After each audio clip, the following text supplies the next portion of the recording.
Impact ROI has reinforced this, finding that companies that do ESG well outperform their competitors in the stock market by as much as 6%, boost revenue from sales by as much as 20%, and reduce employee turnover by as much as half. Joining me today is Steve Rochlin, CEO of Impact ROI. So what are the latest developments in ESG strategy that you see outside of the real estate industry that might have some practical implications for real estate companies that are here at REITworks? So the developments that we're seeing first and foremost are around the business case. Companies are understanding that ESG actually creates value for the bottom line and top line growth.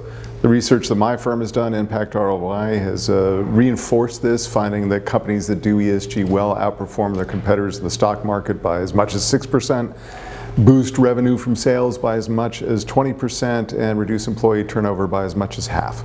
So starting with that business case connection is vital. The other thing that we're seeing is that investors have really entered the game. So investors are demanding extensive and detailed ESG disclosure and performance from a variety of companies. So really starting to cover the lot of ESG.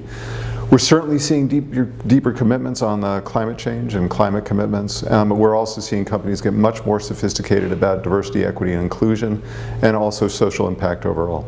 Okay, Steve, what are 3 tangible steps that REITs and commercial real estate executives can take right now to strengthen their ESG performance for 2023?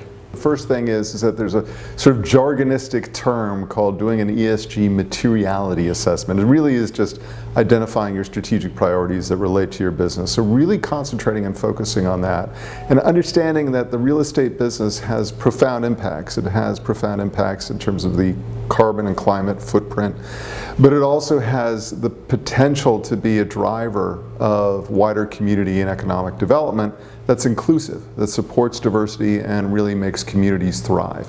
So focusing on those areas are going to be very, very important. So those 2 things, doing that materiality assessment, really understanding the environmental side, really understanding the social side. Actually, I think I've just covered 3.